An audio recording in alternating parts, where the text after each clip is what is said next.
Al-Mu'allif di dalam kitab Jami'ul Usulil Awliya bab menerangkan bab ridho.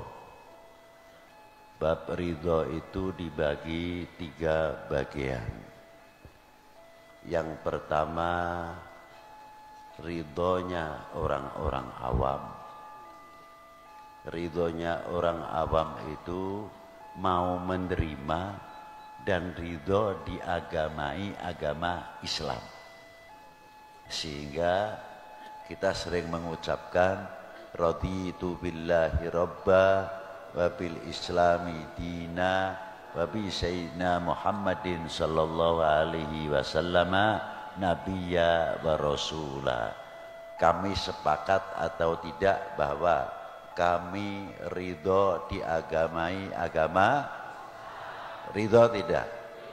Nah, ini orang awam harus ridho kalau kita sudah menerima agama Islam. Itu makomah ridhonya orang awam.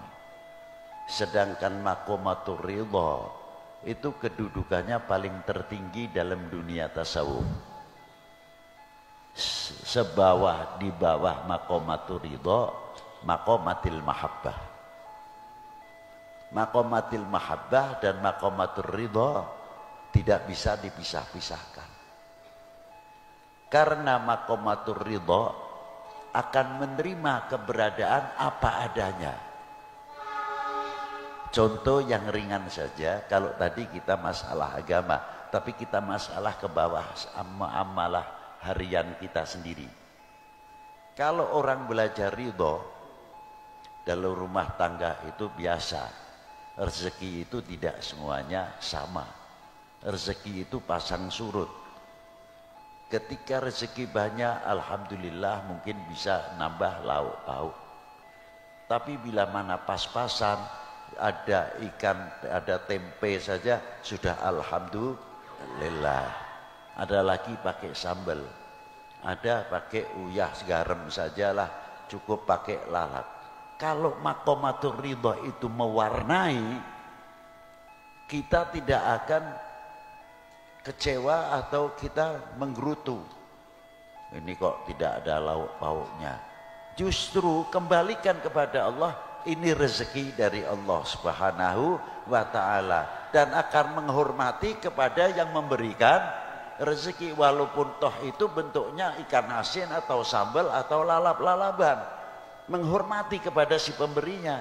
Karena apa? Makomatur ridho. Tapi kalau tidak makomatur ridho, walaupun ada masakan ini ya tetap saja hatinya tetap tidak menerima. Sifat tomak itu terus merangsang, mempengaruhi. Wa kadzalika, ini baru tingkat makanan, belum tingkat penyakit.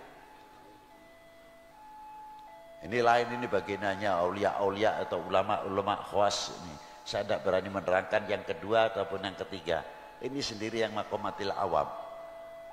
Nah, makomatur ridho itu didukung oleh kecintaan yang luar biasa. Seorang suami melihat istrinya yang sudah mempunyai makomatur ridho, apa pemberian Allah Ta'ala diterima.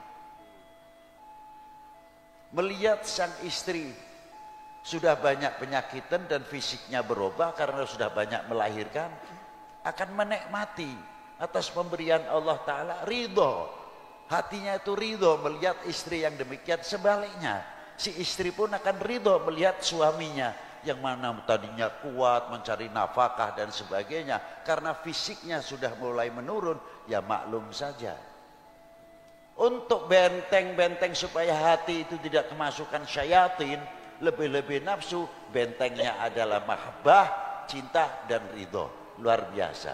Kalau cintanya semakin berkembang, tahu ya Allah payahnya seorang suami mencari nafkah musim panas-panas begini dan lain sebagainya, apalagi yang kerja-kerja berat. Bukan saling menuntut, tapi saling menerima karena tahu keberadaan. Kembalikan kepada Allah Subhanahu wa ta'ala, karena kecintaannya akhirnya memunculkan makomatu ridho. Ini yang istimewa, sepele ning berat. Katone omongane gampang enteng ning abot sanggane itulah. Nah, kalau maqamatur ridho sudah tingkatan luar biasa disertai dengan mahabbahnya kepada Allah luar biasa. Mencapai darajatil mahabbah pasti akan meluncat darajatul ridho. Apa yang dikehendaki Allah Subhanahu wa taala akan rela dan senang apa yang dikehendaki oleh Allah. Tapi tidak bisa mungkin mencapai ke maqamatur ridho terkecuali syaratnya apa? Cinta dulu kepada Allah Subhanahu wa taala. Kalau kita sudah belajar cinta kepada Allah Subhanahu wa taala, apa yang diberikan oleh Allah taala kita senang, kita bahagia. Itu berarti sudah mulai mencapai mahabbah yang luar biasa, cinta yang luar biasa, sehingga maqamatur ridho dan seterusnya. Wassalamualaikum warahmatullahi wabarakatuh. Jangan panjang-panjang, panas.